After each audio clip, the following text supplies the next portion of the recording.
በሐዋሳ ቅዱስ ሚናስ ወቅዱስ ቂርቆስ ቤተክርስቲያን የወጣው ደብዳቤ መስጠት ነው። የሐዋሳ ደብረ ሳሌም ቅዱስ ቂርቆስ ወቅዱስ ሚናስ ቤተክርስቲያን ከህዳር 12 እስከ 14 2018 ዓ.ም የኦንላይን የገቢ ማሰባሰቢያ መደረጉ ይታወቃል። በዚሁ መሰረት በእያንዳንዱ ቲክቶከር በኩል ቃል የተገባውን ገንዘብ ገቢ እንዲደረግልን በራማ ሚዲያ በኩል የአርቲስት ቀነኒ ጉዳይ መላው የኦሮሞ ህዝብ መላው ኢትዮጵያ ህዝብ እንድታቁልኝ የምፈልገው እንደ ቀነኒ ቤተሰብኛ ከአባገዳዎቹ ጋር ያልተስማማንበት ቦታ ለቀነኒ አባት ይሄ ቪዲዮ ይደርሳል ብዬ የተወደዳችሁ ውድ ቤተሰቦቻችን ኦርቶዶክሳውያን እንዴት አላችሁ? እንዴት ቆያችሁ? እንዴት ሰነበታችሁ? ሰላማችሁ ብዝት ይበል። እንግዲህ ዛሬም እናንተን ያስተምሯችኋል ያሰብኩትን ቪዲዮ ከዚህም ሰብሰብ አድርጌ እየመጥቻለሁ። ሁሌ እንደምለው ላይክና ሼር በማድረግ ትብብር አጋርነታችሁን በማሳየት ከጎናችን መቆማችሁ እንዳይዘነጋ። ሰላም ጤና ይስጥልን። እንዴት አላችሁ? ታላቅ የሆነ ምስራች ሐዋሳና በሐዋሳ ዙሪያ ሌላም ቦታ ያላችሁ ለእናንተ ነው። ሰርጋችሁን ቤት ለማድረግ አሰባችሁ። ምናልባት ሰርግ ሲመጣ ብዙ ጭንቀቶች ይመጣሉ። የምግቡ ጉዳይ አሳሳቢ ነው። ስለ አዳራሹ ጭንቀቱ የሚያቆም አይደለም። የምግቡ ጉዳይ ብቻ ሳይሆን የዲኮሩ ጉዳይ፣ የካሜራ ሁኔታ ከሽምግልና ጀምሮ እስከ መልስ ያለውን እንዴት አደርጋለሁ? መኪናውንስ ምን ሊሆን ይችላል? እኛ አሰናርተን እናቀርብላችኋለን። ምክንያቱም ያሮስ ኢቨንቶች ነን። በቀጥታ እንግዲህ ወደ ቪዲዮ መረጃ ማስረጃዎቻችን እናምራለን። ይህ ያሮስ ነው። ሰላም ጤና ይስጥልን የተወደዳችሁ ቤተሰቦች፣ እንግዲህ አሁን እንደምታውቁት ወደ መረጃችን ስንገባ በስፋት ከምናደምጠው ከዛሬ መረጃዎቻችን መካከል የቅዱስ ቂርቆስ ሚናስ ቤተክርስቲያን ጉዳይ ነው። ሐዋሳ ላይ የሚገኘው ማለት ነው። ሁላችንም እንደምናውቀው በሎዛ ሁነቶች ወይም ኢቨንት የተዘጋጀው ጉዳይ በጣም አነጋጋሪ ነበረ። በመቶ ሺዎች የሚቆጠሩ ለአልጋ ለምግብ ወጥቷል በሚል 4.5 ሚሊዮን ብር በላይ ወጪ ወጥቶ የገባው ገቢ ግን ወደ 2.5 ሚሊዮን ነው። የ2 ሚሊዮን 3 ሚሊዮን ብር ልዩነቶች ታይተዋል። ገቢ ለማስገባት ተኪዶ ወጪ የሚወጣበት ዘመን ላይ ደርሰናል በሚል በርካቶች ተቋማቸውን ገልጠዋል። በርካቶች ድምጻቸውን አሰምተዋል። እጅግ በርካቶቹ ግራም ተጋብተዋል። እጅግ በርካቶቹም ጣት ቀስረዋል። በብዙ ቁጥር የሚቆጠሩት ደግሞ እስኪ ነገሩን ሆዲፍቸው በዝምታ እንለፈው በማለትም አልፈውታል። ይህንን ክስተት ማለት ነው። ይሄ ክስተት አነጋጋሪ ነው። ይሄ ክስተት አወዛጋቢም ነው። ይሄ ክስተት ግራ አጋቢም አሻሚም ነው። ይህን ዛሬ በመረጃችን እናመጣለን። ጉዳይ ተብሎ የተጠቀሰው የቅዱስ ሚናስ ቤተክርስቲያን ወቂርቆስ ቤተክርስቲያን፣ በቀጥታ ግን የቤተክርስቲያኑ አስተዳደር መግለጫም ሰጥቷል። የሚመለከተው አካል ቤተክርስቲያኑ ስለሆነ ይሄ ሁሉ ዝግብ እንዲነሳ ያደረገው የአንድ ደብዳቤ መውጣት ጉዳይ፣ ይሄ ሁሉ ሰው እንዲንቀሳቀስ፣ ይሄ ሁሉ ሰው ድምጽ እንዲያሰማ፣ ይሄ ሁሉ ሰው እንዲነሳ ያደረገው የአንድ ደብዳቤ ጉዳይ ነው። ታዲያ ዛሬ እኛ መረጃችንን በስፋት የምናቀርብላችሁ በአጠቃላይ ራሱ የቤተክርስቲያኑ አባት አስተዳዳሪ ምን አሉ? የሀገረ ስብከቱ ስራ አስኪያጅ ባሳለፍነው በቅዱስ ገብርኤል በዓለ ንግስ ሐዋሳ ላይ ከየት እንደመጣ የማናውቀው አንድ ደብዳቤ ማህበራዊ ሚዲያውን ሲወጥረው ነበር ብለው ነበር። እንደምናስታውስ ማን እንደጻፈው፣ መቼ እንደተጻፈ፣ ከየት እንደተጻፈ ሀገረ ስብከቱ እንኳን የማያውቀው ሀገረ ስብከቱ እንኳን ለዚህ ጉዳይ ዕውቀት የሌለው ደብዳቤ ሲወጣ ነበር ሲሉ ነበር። እስኪ ምን አሉ እናድምጣቸው። በስመ አብ ወወልድ ወመንፈስ ቅዱስ አሐዱ አምላክ አሜን። ስሜ ዲያቆን ፍቅረ ስላሴ ታደሰ እባላለሁኝ። በሐዋሳ ደብረ ሳሌም ቅዱስ ቂርቆስ ቤተክርስቲያን የልማት ኮሚቴ ሰብሳቢ ነኝ። በአሁኑ ወቅት በሶሻል ሚዲያ የሚመላለሰው ጉዳይ ላይ ለአባታችን መላከ ሳሌም የደብሩ አስተዳዳሪ አባታችን መላከ ሳሌምን ወቅታዊ መግለጫ ይሰጣሉ። ወደ እሳቸው ወስዳቸዋለሁ። እሺ በስመ አብ ወወልድ ወመንፈስ ቅዱስ አሐዱ አምላክ አሜን። ሰሞኑን በሶሻል ሚዲያ ላይ እየተዘዋወረ ባለው ጉዳይ ላይ እውነቱን በተመለከተ መግለጫ ለመስጠት ነው። የሐዋሳ ደብረ ሳሌም ቅዱስ ቂርቆስ ወቅዱስ ሚናስ ቤተክርስቲያን ከህዳር 12 እስከ 14 2018 ዓ.ም የኦንላይን የገቢ ማሰባሰቢያ መደረጉ ይታወቃል። በዚሁ መሰረት በእያንዳንዱ ቲክቶከር በኩል ቃል የተገባውን ገንዘብ ገቢ እንዲደረግልን በራማ ሚዲያ በኩል ለቲክቶከሮቹ እንዲደርሳቸው ለራማ ሚዲያ ደብዳቤ ጽፈናል። ሆኖም ይህ ደብዳቤ ስራው ሂደት ላይ በመሆኑ ደብዳቤውን ለሀገረ ስብከቱም ሆነ ለወረዳ ቤተ ክህነት አላደረስንም። ነገር ግን ይህ ደብዳቤ ሀገረ ስብከቱ እንደደረሰው ተደርጎ በሶሻል ሚዲያ የሚዘዋወረው ከእውነት የራቀ ሐሰት መሆኑን ለመግለጽ እንወዳለን። ይሁንና ይህንን ደብዳቤ መነሻ በማድረግ ከደብዳቤው ጋር ከዚህ ቀደም የተለቀቀ አባሪ ሰነድ 1 የሚል ቁራጭ ወረቀት በሶሻል ሚዲያ ሰሞኑን የተለቀቀ ሲሆን ይህ ደብዳቤም ሆነ አባሪ ሰነድ ከደብሩ የወጣ አለመሆኑን ለመግለጽ እንወዳለን።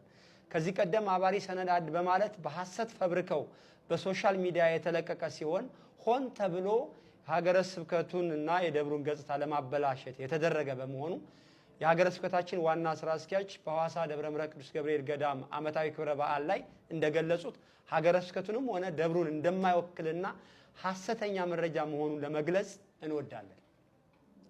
የኦንላይን ስራውን በተመለከተ ደብሩና የሚዲያው አካል ብቻ በስምምነት የተከናወነ ሲሆን የሀገረ ስብከታችን ሊቀ ጳጳስም ሆኑ የሀገረ ስብከታችን ስራ አስኪያጅ በዚህ ስራ እንደተሳተፉ ተደርጎ በማህበራዊ ሚዲያ አጀንዳ ሆነው መታሰባቸው ፍጹም ስህተትና አሳዛኝ ድርጊት መሆኑን ለማሳወቅ እንወዳለን።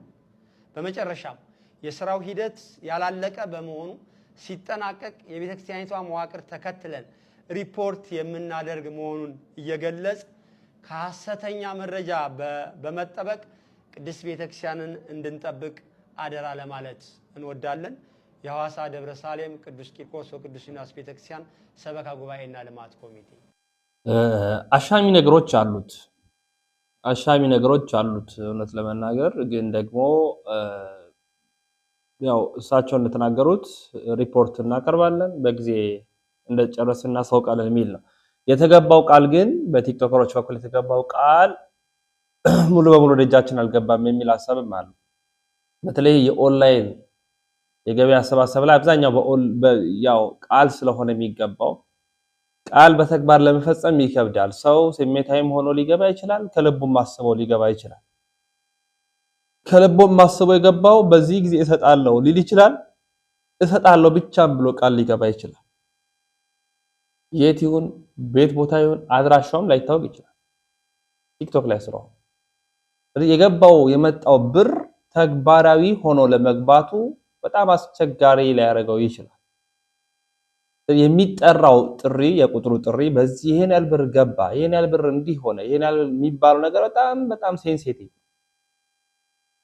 ትኩረት ሊሰጥበት ይገባል። ለዛም ነው አሳዳሪው እንደተናገሩት። ሁለተኛ አንዲት ቁራጭ ወረቀት ወጣለች። በሲዳማ ሀገረ ስብከት ነው ይሄ ቅዱስ ቂርቆስ ሚናስ ቤተክርስቲያን የሚገኘው ሐዋሳ ላይ ነው። ያቺ ቁራጭ ወረቀት ናት በጣም ብዙ ግርታ የፈጠረችው፣ ብዙ ንግግሮችን ያመጣችው፣ ብዙሃኑን ያሳየችን ማለት የወጣ ወጪ የተደረገው ነገር እያንዳንዱ ነገር ነበር በመረጃ ሲወጣ የነበረውና ይሄ በጣም ትኩረት ሊሰጥበት የሚገባው ጉዳይ ሆኖ አይተነዋል፣ አግኝተነዋል። ስለዚህ ወቅታዊ መግለጫው የሰጠው ወቅታዊ መግለጫ ሰበር ነው፣ ትኩስ ነው። በጊዜ ሂደት እኛ የምናሳውቅ ይሆናል የሚል እሳቤ በውስጡ ይዟል።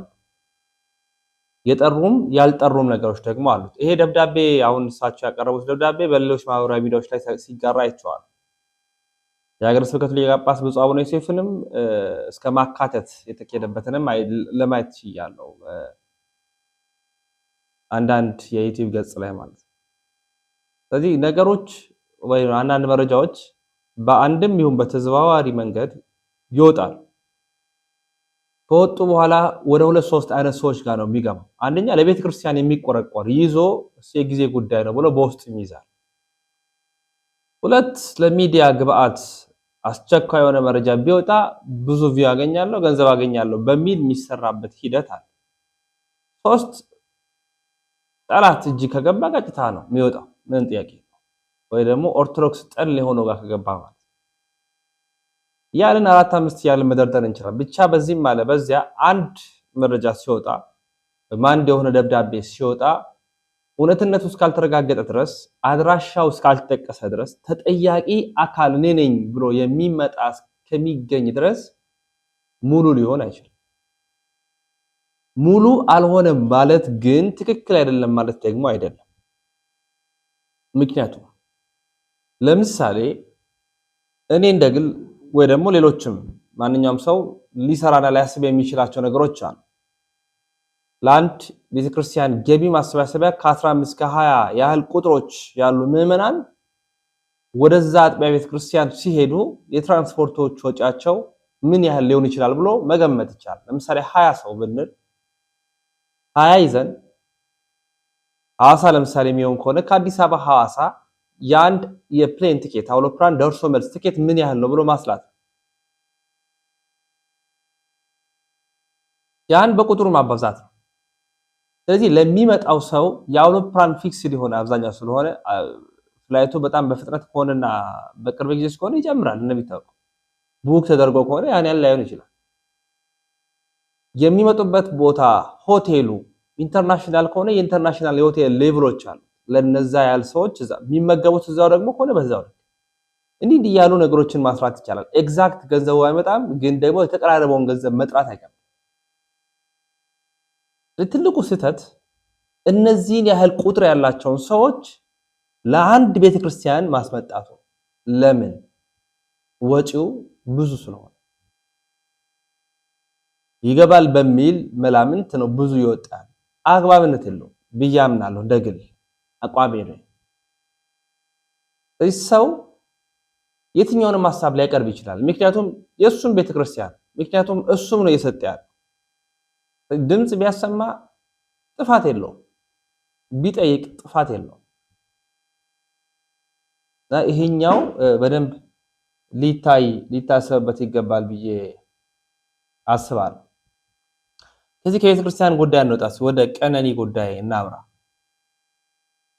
ቀነኒ አዱኛ እንደምናስታውሰው የአርቲስት የዘፋኙ ፍቅረኛ ነበረች እንደምናስታውሰው። ከዛ በኋላ ያው ሥርዓተ ቀብሯ ከተፈጸመ በኋላ በቀጥታ አርቲስቱ ወደ ሕግ ወደ ፍርድ እንዲሄድ ነው የተደረገው።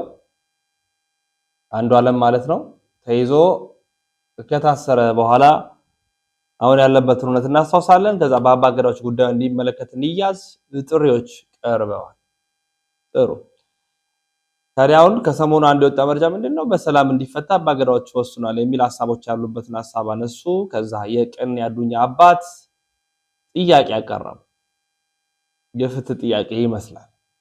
እሳቸውን ተንተርሶ ደግሞ ሌላ ሰውም ሐሳብ ሰጠ። እስቲ እሱን ሐሳቦች ላስቀምጣችሁ። መላው የኦሮሞ ሕዝብ መላው ኢትዮጵያ ሕዝብ እንድታቁልኝ የምፈልገው እንደ ቀነኒ ቤተሰብኛ ከአባ ገዳዎቹ ጋር ያልተስማማንበት ቦታ የአባገዳን ስርዓት የገዳን ስርዓት አለመቀበል ሳይሆን አለማክበር ሳይሆን የቀነኒ ጉዳት በግልጽ ሊጣራ ይገባል ከሚል አኳያ ነው። ፊቷን እንደዚያ ያደረገው የደረሰባት ጉዳት መጠንና ጥልቀት መታወቅ አለበት። በጎጂው በኩል እየተባለ ያለው አልገደልኩም ግን ጉማ ከፍላለሁ የሚል ስለሆነ እሱም ጉማ አንቀበልም፣ ልጃችንን ጉማ አንበላም ነው ያልነው። ያለው ይሄንን ነው። ከዛ ውጪ እዛ እንትን ላይ ያልተገኘንበት ምክንያት ይሄ ነው። ሌላው ቤት አለን። ቤታችን ሁለቴ መተዋል። የተነጋገርነው አለ። ከመሐላ በፊት መጣራት ያለበት ነገር አለ ብለን አመልክተናል። አጣሪቼ መለሳለሁ ነው ያሉ። መጨረሻ ላይ ግን ያሉት አባገዳው ወደ መሐላ ነው የምንሄደው፣ ከመሐላ በኋላ ነው ያሉት። እኛ ያንን መሐላ አልተቀበለም እንደ ቤተሰብ። ይሄን እንድታቁን እንፈልጋለን። በመጨረሻ ማለት የሚፈልገው መላው ውጪም ያላችሁ ውስጥም ያላችሁ ለቀነኒ ፍትህ ሲጠብቁ የነበሩ ኢትዮጵያውያን በሙሉ ከልብ የመነጨ ምስጋናችን እናቀርባለን። ለቀነኒ አባት ይሄ ቪዲዮ ይደርሳል ብዬ ተስፋ አደርጋለሁ። ይህን ቪዲዮ የምሰራው ለሳቸው ቀጥታ እሳቸውን አድሬስ ለማድረግ ባለፈው የሰሩትን ቪዲዮ አይተነዋል። ለኢትዮጵያ ሕዝብ ብለው ልከውልናል። አይተናል። ለኢትዮጵያ ሕዝቦች እዛ ቪዲዮ ላይ እኔን በግለሰብ ደረጃ የነካኝ አንድ ነጥብ አለ። ምን ብለዋል? እኔ አባገዳን ሳላከብር ስለቀረው አይደለም፣ እኔ ባህል ስለማላከብር አይደለም፣ አባቶችንም ንቄ አይደለም የሚል ነጥብ አንስተዋል። እሱ ላይ ስጠረጥር እንደዚህ ተብለዋል። የመረጡት መንገድ እርስዎ እየመረጡት ያለው መንገድ እርስዎ ሀቆትን ለማግኘት እየመረጡት ያለው መንገድን ተያይዞ አንተ ንቀት ነው እንዴ ምናምን ተብለዋል ብዬ ጠረጥራለሁ።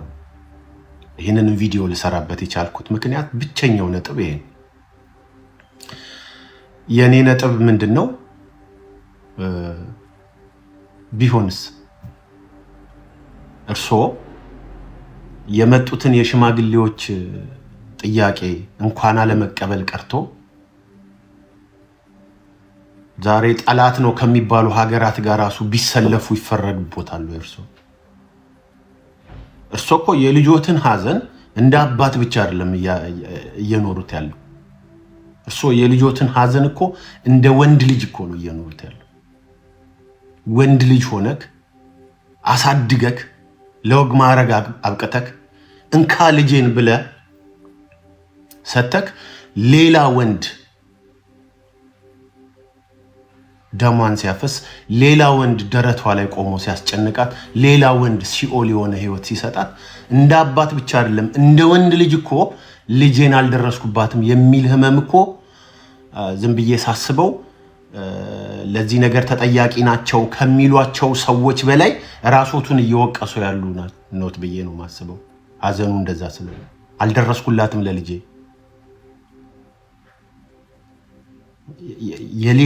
ወንድ ልጅ ሆነ ልጅን ሌላ ወንድ ሲነካብ ማለት ነው። that's painful።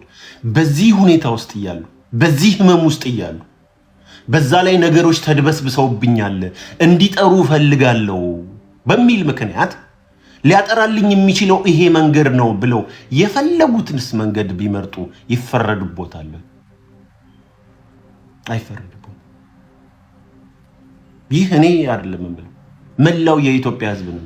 ምንም አይነት መንገድ ቢይዙ፣ ምንም አይነት ጥያቄ ባይቀበሉ፣ ምንም አይነት ግብዣ ባይቀበሉ፣ ምንም አይነት የእርቅ ጉዳይ ነገሮች ይሄ መስተካከል አለበት ብለው ቢጠይቁ፣ ምንም ቢያረጉ የሚፈርድቦት ሰው የለም። በዚህ ህመም ውስጥ እያሉ ሀገር ቢክዱ አልፈርድቦትም ስሎት። በዛ ላይ አንድ መነሳት ያለበት በጣም ትልቅ ነጥብ አለ። ዝናና ብር የማይነካው ቦታ የለም። ዝና፣ ብር፣ ስልጣን የማይነካው ቦታ የለም። ብር ከሌለክ፣ ዝና ከሌለ፣ ስልጣን ከሌለ ተስፋ አንድና አንድ ብቻ እውቀት። ምክንያቱም ዝና የሚያነሳውን አቧራ፣ ስልጣን የሚያነሳውን አቧራ፣ ገንዘብ የሚያነሳውን አቧራ ተሻግሮ ማየት ይችላል እውቀት ካለክ ድሃ ብትሆን። ለዛ ነው እንማር ትምህርት ነው ተስፋችን የምንለው። ስለዚህ አንዳንድ ብሮች የሚያነሷቸው አቧራዎች አሉ፣ ስልጣኖች የሚያነሷቸው አቧራዎች አሉ። ምሳሌ ማንሳት ይችላል። ኦቦ አዱኛ የመምህራን ማህበር የሚባል አለን፣ የጤና ባለሙያዎች ማህበር የሚባል አለን፣ የእምነት ተቋማት ካውንስል የሚባል ካውንስል አለ። እነዚህ እንትን ያሉት የተቋቋሙት ለባለሙያዎቹ ለተራ ባለሙያዎቹ መብትና ጥቅም ለማስከበር። ነገር ግን ማህበር ከሆኑ በኋላ የማህበሩ ባለስልጣናት ቀጥታ ኢንላይን የሚያደርጉት ከባለብር፣ ከባለዝና፣ ከባለስልጣን ጋር። ከዛ ምን ይሆናል? አስተማሪው ራበኝ ሲል ራብ የሚባል ነገር የለም ብሎ የአስተማሪ መምህራን ማህበር አቋም ያወጣል፣ መግለጫ ያወጣል። ሐኪሙ ራበኝ ሲል የህክምና ማህበር ባለስልጣናት የህክምና ማህበሩ ተወካዮች ምናምን ከባለስልጣን ጋር ፎቶ ይነሱና ውይይት ተደረገ ብለው በዛው እንትን ይላል። ሰዎች በእምነታቸው ብቻ ታሰሩ፣ በእምነታቸው ብቻ ተገደሉ፣ በእምነታቸው ብቻ ተመርጠው ታረዱ ሲባል የእምነት ካውንስሎች ይወጡና እንዲህ የሚባል ነገር የለም ብለው እንትን ይላሉ። የነዚህ ጉዳይ የሚያሳዩት እነዚህ ማህበራት እነዚህ ቡድኖች በብር በስልጣንና በዝና እንደተጠለፉ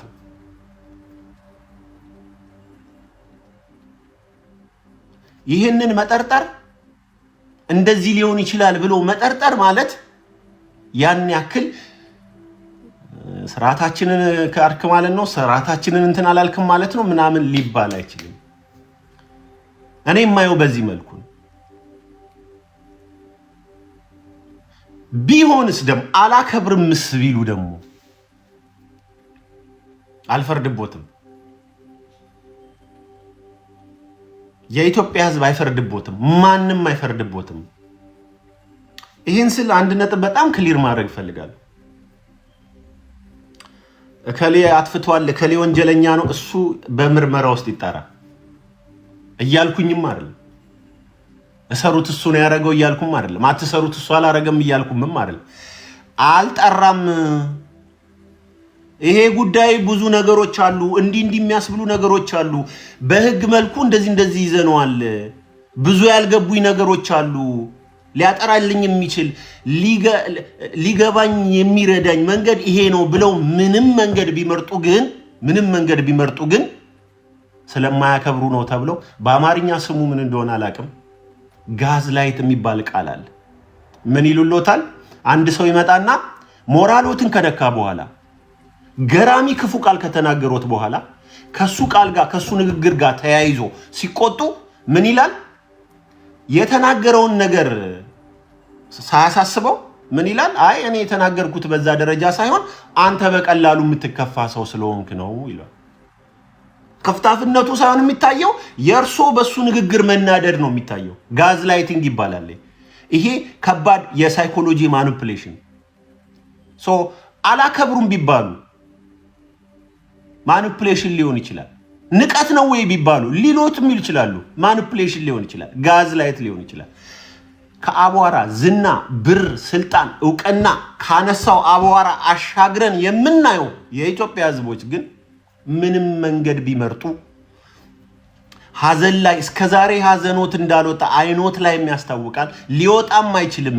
እንደ አባት ነው የሚያዝኑት፣ እንደ ወንድ ልጅ ነው የሚያዝኑት። ወንድ አባት ሆነክ ወንድ ልጅ በሰው ሲገደልና ወንድ ልጅ በሰው ሲበደልና ወንድ ልጅ በሰው ሲደበደብና ሴት ልጅ በሰው ስትደበደብ እንደ ወንድ ስሜቱ በጣም ይለያያል። እንደዛ አይነት ሀዘን ውስጥ ነው ያሉት። ምንም መንገድ ቢመርጡ ምንም አይነት መልኩ ቢከራከሩ በርሶ የሚፈርድ ንቀት ነው ወይ ባህል ትተው ነው ወይ ሽማግሌ ንቀው ነው ወይ ቢባሉ ሁሉ እንኳን ከዛ ቀርቶ ከኤርትራ ጋር ቢሰለፉ ከሶማሊያ ጋር ቢሰለፉ የሚፈርድቦት ሰው የለም። ዊ አንደርስታንድ። ህመሞትን እናውቃለን። ህመሞትን ይሰማናል። ስብራቶት ይሰማናል። ስለዚህ ማንም ሰው መጥቶ አንተ ንቀት ነው እንዴ ቢሎት ራሱ እሳይ እንደ ንቀትም ካየው በሉልኝ። የልጄን ጭቡ ለማጥራት የማረገው ሙከራን እንደ ንቀት ካያስከው ቻው በሉልኝ። የልጄን ጭቡ ለማውጣት ሀዘኔን ፍትሄን ለማግኘት የምመርጠው መንገድ የሀገር ሽማግሌዎችን መናቅ ነው ብለህ ካየኸው ደናደር በሉልኝ። ደናደር በሉልኝ። እንኳን ይሄን ቀርቶ ሌላም ባረግ የሚረዳኝ ብዙ ሰው አለ በሉልኝ። አልናቁም። ክብር እንትን አላሉም። የሀገር ሽማግሌ አልናቁም። ምንም አይነት ስርዓት አልናቁም። እኛ የምናየው የልጁን ፍትህ ለመፈለግ ቀን ከሌሊት የሚጥር አባትና አባት ብቻ። ሽማግሌ የሚንቅ የሀገር ባህል የሚንቅ ስርዓትን የማያከብር ሰው አናይም። እሱን አይደለም እያየን ያለን። እሱን ያየ ከሆነ በገንዘብ በእውቅናና በስልጣን አቧራ አይኑ የተጨፈነ ይሄው ነው። እንግዲህ የዚህ ቀነኒ ጉዳይ አላባራም። እናንተ ምናልባት ምልከታችሁን እንድታስቀምጡ ሐሳቦቻችሁን እንድትሰጡ እንሻለን። ይሄ በሷ ብቻ ሳይሆን በብዙ ኢትዮጵያውያን ዘንድ ያለ የቤት ጉዳይ ስለሆነ ነው ይሄንን መረጃ ላቀርብ የወደድኩት። ሐሳብ አስተያየቶቻችሁን አስቀምጡልኝ። በሌሎች መረጃዎች መመለስ ይሆናል።